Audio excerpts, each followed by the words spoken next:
And how did you get into that situation? Did you grow up with a lot of family issues, lack of support?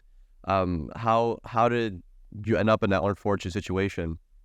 That's definitely a big part of it. So, with most survivors of human trafficking, we grow up in an abusive environment to begin with. And that leaves us more vulnerable later on to traffickers because we have this need in our life that these traffickers, these um, predators can see, and they promise to fill these vacancies.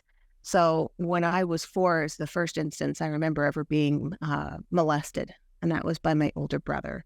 My father was physically violent. My mother was mentally and emotionally extremely abusive and manipulative. That was my entire family. I was the baby of the family. I was the scapegoat. I grew up feeling like I didn't matter. I didn't have a voice. I couldn't tell anybody about the things that were happening to me. If I ever did try to tell anybody, nothing would happen that would help me. And I remember Child Protection Services coming to the house and saying that they saw no signs of abuse. I remember going into foster care, turning 17 years old in foster care, and having the police come and pick me up a couple of days after my birthday and tell this amazing family that I'd been staying with that they saw no signs of abuse and I had made the whole thing up. And they took me back home and this family never spoke to me again. So there was this huge lack of everything in my world. I started running away from home at 15. I dropped out of high school the second I turned 18, and I just hit the road. I needed to get out of there desperately. I was ready to end myself when I was 15, 16, 17 years old, and I'd never really told anybody that. Yeah, wow. Especially at that age, there's even living a normal teenage life, it's filled with mixed emotions and you going through everything you went through such a young age. And on top of that, nobody believing you and telling you, hey, this didn't really happen because there weren't any signs. Why do you think that happened? How do you think people like yourself kind of fall through the cracks of the system? What do you think was the issue? Was there just no signs of abuse? Like how does that come to the conclusion of them not believing that this was actually happening to you? I have to say that I think a lot of it had to do with how people present themselves. My parents presented themselves as being very confident, very capable people. My mother is extremely narcissistic to the point where she has manipulated my father very, very well. I remember one particular instance where I got out of the house and I went down to the park with a couple of friends of mine, a couple of guys, but they were my dearest friends at the time. When my mother found us, she got very upset and angry and demanded that I get into her vehicle. And as we were driving away, she backhanded me and bloodied my nose. She nearly broke my nose. And these two boys immediately went to the nearest house to call the police and tell them what they had seen. And when the police came over, my father made me change out of my clothes because I had blood all down the front of me. Made me change out of my clothes into something clean. Made me clean up my face. Made me be the one to answer the door so that I could, quote unquote, prove that I was actually fine. I had to make these best friends of mine out to be liars to be able to survive that night without a severe beating. It has everything to do with manipulation. The police are absolutely going to believe the parents when there's been 20, 30 different times that Child Protection Services have come out to the house and have constantly said that they've seen no signs of abuse at all. My parents were very careful to not leave bruises on me, especially know where they could be visible. When you're coming up with this kind of stuff, this is a really big deal because there's so many kids out there that are constantly being abused and they don't have bruises. And a lot of these kids don't make it to adulthood. So Amanda, when did you feel that your life was different than maybe the friends around you? Was it at like an early age? Because when I talk to a lot of kids sometimes that have been abused, like they think that's what's going on in everyone's home. So they usually don't speak up because they think it's just normal. So was there maybe a switch that flipped in your mind that says, hey, what's happening to me here is not supposed to be happening? I think I kind of always had that in the back of my mind. And I think a lot of that actually came from old movies. And I know that might sound a little odd, but I grew up starting at about 3 or 4 years old with an absolute obsession with the old black and white films of the 1940s and 50s. And I had these ideas of what a household was supposed to be like because I loved watching reruns of Leave It to Beaver. Loved that show. I thought it was wonderful.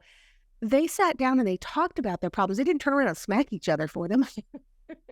Yeah, that was what I wanted. That was what I was striving and reaching and looking and longing for.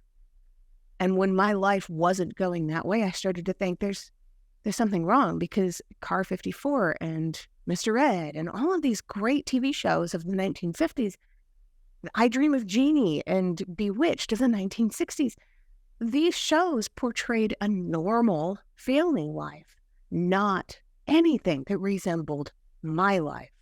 And so I started talking about it a little bit with other kids at school, and they started telling me that's not normal. That you're not supposed to go through that kind of stuff. That's not normal. And I started to feel kind of this deep sense of shame. Yeah. If this is my life, if this is what's happening to me, I also grew up with my mother telling me that there's always a common denominator, meaning that if something is repeatedly happening, that it's your own fault. I started to believe that if all of this stuff was happening to me and this was my life, that somehow this was connected to me and it was my fault. Yeah, that's a really crazy thing about kids. They're so malleable where you could almost make them think anything. It's very sad that people take advantage of that. When you left home, because you're saying that you had this idea of what you wanted, and you wanted to have a happy family where everybody gets along like they did in the cartoons or the movies. Is that something that you were chasing when you ran away from home? Absolutely. One of the first times I ran away, I went and stayed with a very dear friend of mine. His mother was a good woman who worked very hard as a police dispatcher. She cooked home-cooked meals. She didn't scream at her son. That's what I wanted. And that home where I was when I turned 17, that foster home, the family that never spoke to me again after that, they showed me family values that I had never seen, even in the TV show. We all had our own little list of chores that we'd go through. Once we got our chores done, then we could go outside and play and we could have fun, and we were given a little bit of shopping money once in a while. We could go to the store and buy maybe some beef jerky or a can of Lipton's iced tea. These are the kinds of things that kids are supposed to have this opportunity to do once in a while. And what was happening in my household was I had to go home and do my homework and then sit in my room and be quiet and do nothing. And if I made any noise, I would get in trouble. Yeah, there was a huge flip of the coin when I was introduced to this world where these people were kind and gentle and generous and thoughtful, and they watched out for each other, and they told each other frequently, I love you, just for no reason at all, giving each other hugs. And they displayed what a normal family, in my mind, should have been. And that's what I started really reaching out for. And that's where people started taking advantage of me for the vulnerabilities. Yeah, when they say that the simple things in life are the best, that holds a lot of value. Like just having a normal, healthy, happy family that people take for granted.